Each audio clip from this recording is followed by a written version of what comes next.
김민석 국무총리 후보자님, 그간 업무 파악하시느라고 얼마나 노고가 많으셨습니까? 삶의 역정에 대해서 존경하는 박균택 의원님이 간략하게 말씀하셨습니다만, 저도 국무총리 후보자의 삶의 역정을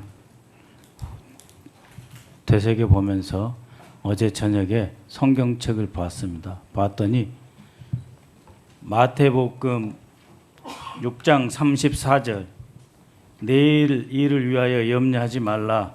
내일 일은 내일이 염려할 것이요 한날의 괴로움은 그날로 족하니라. 이 말씀을 우리 총리 후보자께서 그 엄청난 역경을 이기면서 몇 번이나 되새겼을까 생각을 했습니다. 왜냐하면 총리 후보자는 숭실고 졸업하셨죠. 네, 그때 제가 알기로는 성가대 합창단도 하시고 아주 그 신실한 기독교 믿음이 있는 분으로 알고 있기에 이 성경 말씀을 붙잡고 어려운 그 힘든 시간 10여 년, 20여 년을 정말 잘 단단하게 뚫고 오신 것에 대해서 존경을 표합니다. 아까 우리 박균택 의원님 말씀대로 약자의 눈으로 미래를 본다 하는 것이 자신의 정치 신념이자 정치에 대한 해석으로까지 이렇게 인식하는 건 쉽지 않거든요. 그것은 그만큼 스스로의 경험, 어떤 뼈저린 어떤 체험 속에서 나온 중요한 말이다 이렇게 생각을 합니다. 그런 관점에서 보았을 때 우리 이재명 정부, 또 그 이재명 정부에서 대통령을 보좌해서 국정을 이끌어야 할 국무총리의 책임과 역할은 실로 크다 할 수밖에 없지요. 그런데 마치 방금 대통령님의 그 병역 문제나 이런 것을 끼워서 이렇게 들고 오는 것, 정말 무슨 대선 불복도 아니고, 또 요새 국민의힘 쪽 의원들이나 그 진영 사람들이 하는 말이 있습니다. 민주당 지지자들은 윤석열 정권이 탄생됐을 때 비록 대선 졌지만 나라가 잘 되길 바랬다. 그런데 국민의힘은 대선에 지니 대선 불복의 마음으로 이 정부가 정말 잘 되면 어떻게 할 거냐를 걱정한다고 하는데 사실이 아니길 바랍니다. 윤석열의 부동시, 그리고 어떤 분은 급성 간염으로 군대 면제받고 이런 분도 계시지만 3년 이상, 3년 세월을 옥고를 치르면서 병역을 대신했다. 민주화 투쟁으로 병역을 대신했다는 것을 확인하면서 질문 드리고자 합니다. 어제 그 대통령께서 11개 부처 장관을 임명하셨습니다. 상당히 파격적이면서 동시에 그 약자의 눈으로 미래를 본다 하는 그런 개념, 그런 비전과 컨셉이 상당히 살아난 두드러지는 그러한 그 장관 임명이었다고 생각을 하는데, 이 과정에서 총리 후보자께서 보시기에는 이재명 정부가 내란 정권의 그 모든 분야에서 걸친 그러한 그 악폐와 부정적 여파를 극복하면서 나아갈 수 있는 비전과 정책의 토대를 마련했다라고 저는 생각합니다만, 총리 후보자께서 보시기에 이번 그 장관 임명의 성격, 그리고 우리 정부의 나아갈 방향을 어떻게 그리고 있다고 보시는지 설명이 좀 필요할 것 같습니다.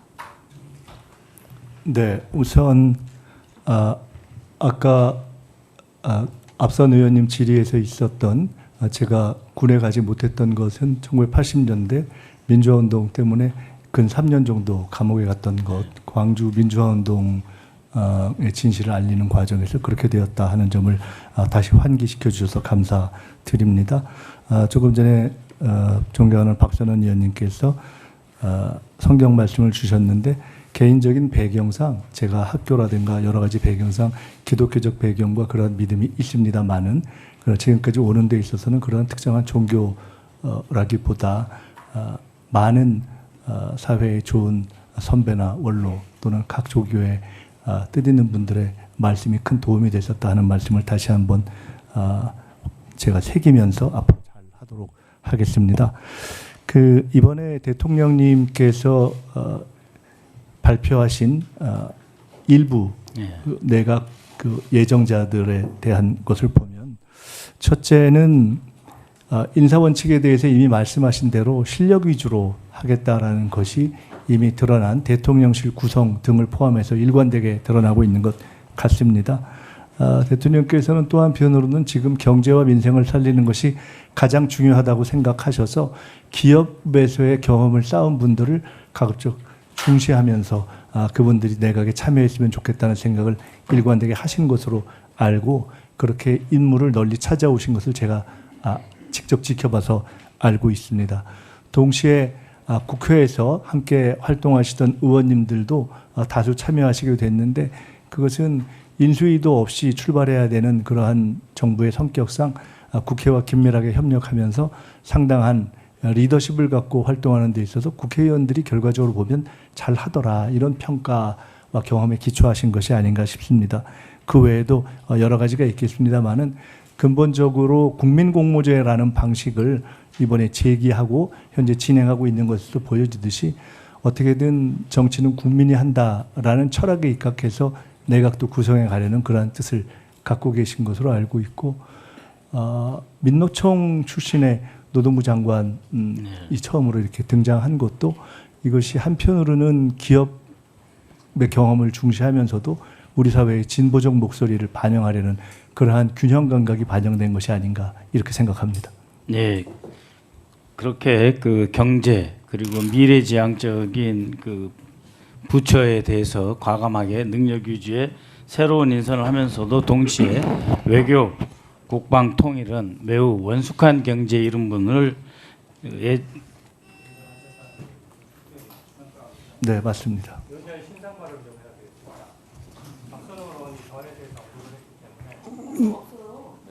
네, 네, 짧게 하시죠. 가만히 있어 보세요. 가만히 있어 보세요. 잠깐만요. 잠깐만요 좀. 그러니까 얘기 들어보시고 그러세요. 예, 말씀하세요. 예, 3분. 제가 그렇게 그런 말씀 마십시오. 예, 본인이 지금 댓글이나 내용들 확인하고 말씀하셔야 되고 제가 그동안 인상 발언은 인사검증위원회에 대해서 부당한 공격이라고 생각했지만 그래도 대승적 관점에서 객관적으로 검증하기 위해서 저는 한 번도 모욕적인 언사를 쓰거나 무리한 얘기를 한 적이 없습니다. 또 후보자의 유학 비용을 얘기할 때도 다만 유학 비용의 지금 자금 출처가 전혀 확인이 안 되기 때문에 최소한의 확인만 요구했을 뿐입니다. 근데 박선원 의원이 지금 언급한 것은 타인의 질병에 대해서 언급을 한 거예요. 제 병역 면제 사유를 언급하면서 지금 댓글에 많이 나와 있거든요. 민주당의 지지자들이 얘기하는 내용도 지금 다 알고 있지 않습니까? 모릅니까? 여기 계신 위원님들 몰라요? 모르는 분도 있겠지만 박선원 의원이 알고 얘기한 거잖아요. 몰랐으면 어떻게 얘기합니까? 근데 그거는 말이 안 되는 거죠. 기본적으로 개인 프라이버시 얘기하면서 타인의 질병과 관련된 거 얘기하면 본인이 압니까? 저는 고등학교부터 질병 알아서 지금까지 치료받고 있습니다. 그런 내용을 제가 여기 공개된 자리에서 인사검증위원이 다른 검증위원한테 언급을 받아야 됩니까? 기본적인 국회의 품격도 아니고 지금 어떻게 개인 프라이버시 얘기를 할 수가 있습니까? 이런 내용은. 기본적으로 아무도 몰랐다고요. 그러면 급성간염이라는 표현을 왜 했습니까? 이거 몰랐어요? 몰랐으면 박선호 의원 모르고 얘기한 거예요? 제 얘기를 언급하신 거죠? 아닙니까? 사람에서 이거 사과해야 될 사안이고요. 타인의 질병에 대해서 아무리 국회의 품격이 떨어져도 남이 치료받고 있는 내용에 대해서 그렇게 할 수가 없는 겁니다. 제가 다른 내용 얘기한 게 있습니까? 제가 김미수 후보자 얘기했을 때 질병이나 개인 신상에 대해 얘기한 게 있어요? 정확하게 사과하시기 바랍니다. 네. 자, 예. 간사님 조용히 하시고요. 박선원 의원님, 본인이 그걸 우리 청문위원을 공격하기 위해서 한 발언이라면 해명하시고 사과할 필요가 있으면 사과하시기 바랍니다. 잠시 시간 드리겠습니다. 사과할 필요가 없다고 봅니다. 그에 대한 언급이 아닙니까? 말씀해 보세요. 저에 대한 언급이 아니에요? 아니면 아니라고 말씀해 보세요. 손으로 그렇게 할 거예요? 본인이 얘기한 게 훨씬 더 심한 겁니다. 최소한의 어떤 기준이 있어야 되고. 저는 기준이 있습니다. 급성 감염은 나는 빨리 치료돼서 군대 가는데 전혀 문제가 없을 거라는 제 나름의 본인이 판단이 어떻게 알아요, 있습니다. 그걸? 아니 내가 갖고 있는 의료 상식이에요.